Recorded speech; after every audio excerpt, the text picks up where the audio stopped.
Hello guys, இப்போ ட்ரெண்டிங்காக போயிட்டுருக்க சிக்கன் சாண்ட்விச் எப்படி செய்யலாம்னு பார்க்கலாமா? இது சாப்பிட்டிங்கன்னா நீங்கள் ஷவர்மாவே உண்மையிலே மறந்துடுவீங்க, அவ்வளோ டேஸ்ட்டாக இருந்துச்சு. எப்படி செய்யலாம்னு பார்க்கலாம். இட்லி பாத்திரத்தில் தான் நம்ம ஸ்டீமரில் தான் செய்ய போகிறோம். எப்படி செய்யறதுன்னு பார்க்கலாம். கொஞ்சம் ஒரு தண்ணி ஊற்றிட்டு பட்டை, கிராம்பு, ஏலக்காய் போடணும். கிராம்பு இல்லாதனால போடலை, அது ஸ்மெல் தரும், அதுக்காக தான் நம்ம போடுறோம். என்னோடய இட்லி சட்டியில் நிறையா ஹோல்ஸ் இருக்கும், அதுக்காக நான் ஒயிட் கலர் கிளாத் எடுத்து அதுக்கு மேலே போட்டுக்க போகிறேன். அதை போட்டுட்டால் நம்மளுக்கு உழுகாது.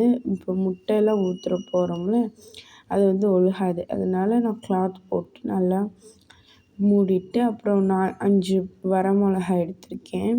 ரெட் கலர் மிளகா, அது பேர் வரமிளகான்னுவாங்க. 2 பெரிய பல் பூண்டு எடுத்துகிட்டு 1 முட்டை 2 முட்டை யூஸ் பண்ணுறேன். நான் க்ரீம் பண்ணியிருந்தேன். அதில் கண்டிப்பாக இந்த வீடியோ முடிஞ்சவாட்டி போடுவேன், அதை கண்டிப்பாக பாருங்கள். அதனால் இந்த முட்டை மீதி இருந்துச்சு, வெள்ளைக்கரு, அந்த கருவை மட்டும்தான் க்ரீமுக்கு போட்டேன். அதனால் அந்த மஞ்சள் கருவை போட்டுட்டு முட்டையை 1 உடச்சி ஊற்றிட்டேன். அப்புறம் போன்லெஸ் சிக்கன் எடுத்து நான் நல்லா ஸ்டீமரில் போட்டு வேக வச்சுக்கிறேன். 6 பீஸ் தான் எடுத்திருக்கேன். எதுவுமே போன் இல்லாதது தான், 1 கூட போன் உள்ளதாக எடுக்கல. அதுலேயே கொஞ்சோண்டு சால்ட்டு போட்டு அப்படியே வேக வச்சுக்கிறேன்.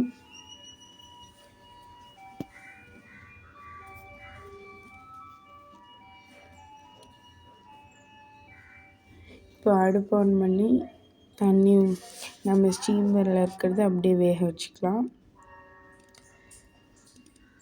வெந்தக்கப்புறம் நம்ம எல்லாத்தையும் அப்படியே எடுத்து மிக்ஸி ஜாரில் போட போகிறோம். சிக்கனை தவிர நம்ம முட்டையை பாயில் பண்ணி வச்சுருந்தோம்ல, அதை எடுத்துக்கலாம். எல்லாத்தையும் எடுத்துகிட்டு சுடும் பார்த்து எடுத்துக்கோங்க. நம்ம 2 பூண்டு வேக வச்சுருந்தோம்ல, அது, பச்சை மிளகா, 2 முட்டை, நம்ம எக்ஸ்ட்ரா சீஸும் சால்ட்டும் லெமனும் ஆட் பண்ண போகிறோம். சீஸ் சீஸி ஃப்ளேவருக்கு, சால்ட் உப்பு எப்பயும் போல், லெமன் புளிப்பு தன்மைக்கு. நம்ம பச்சை மிளகா ஆட் பண்ணிட்டனால காரம் கரெக்டாக இருக்கும். பொடி எதுவும் போட தேவையில்ல. மிக்சியில் அரைச்சிட்டு கொண்டு வந்துட்டேன். பார்த்திங்கன்னா ஒரு ஷவர்மாவுக்கு மயனஸ் மாதிரி இருக்குது. அப்புறம் இந்த சிக்கன் எடுத்து வச்சுருந்தோம், சிக்கனில் போட்டு வெங்காயத்தை நல்லா பொடி பொடியாக நறுக்கி வச்சுக்கோங்க. பொடி நறுக்கி வச்ச சிக்கன் அப்படியே போட்டுட்டு, அப்புறம் நம்ம மிக்ஸ் பண்ண மைனஸ் மாதிரி இருக்கிறத நம்ம போட்டு எடுத்து நல்லா மிக்ஸ் பண்ணி ப்ரெட்டில் டோஸ்ட் பண்ணி போடணும். இது ரொம்பவுமே டேஸ்ட்டாக இருக்கும். நம்ம நல்லா கலக்கிட்டு 2 ப்ரெட் எடுத்து இந்த மாதிரி, சின்ன ப்ரெட்டு தான் எங்கள் வீட்டில் இருக்கும் எப்பயுமே, அதனால் சின்ன ப்ரெட் எடுத்து இதை நான் ஃபுல்லாக 1 ஸ்பூன் 2 ஸ்பூன் வச்சாலே கரெக்டாக இருக்கும். இதை அப்படியே வச்சுட்டு மூடி வச்சு டோஸ்ட் பண்ணிக்கலாம். டோஸ்ட் பண்ணி எடுத்துட்டாலே நமக்கு சாண்ட்விச் ரெடி ஆயிடும். அந்த மாதிரி சீஸியாக இருக்கும். நீங்கள் ஷவர்மா சாப்பிட்றதுக்கு பதிலாக இது ஹெல்த்தியாகவும் இன்ஸ்டண்ட்டாகவும் வேகமாகவும் பண்ணிடலாம். 100 ருபீஸ்க்கு இதுக்கும் 180 பீஸ் தான் ஆகும்.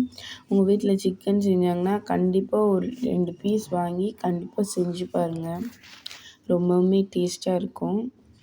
இதை நான் நல்லா டோஸ்ட் பண்ணி எடுத்துக்கிறேன். நல்லா ப்ரௌனிஷாக ஆகிற அளவு டோஸ்ட் பண்ணிக்கணும்.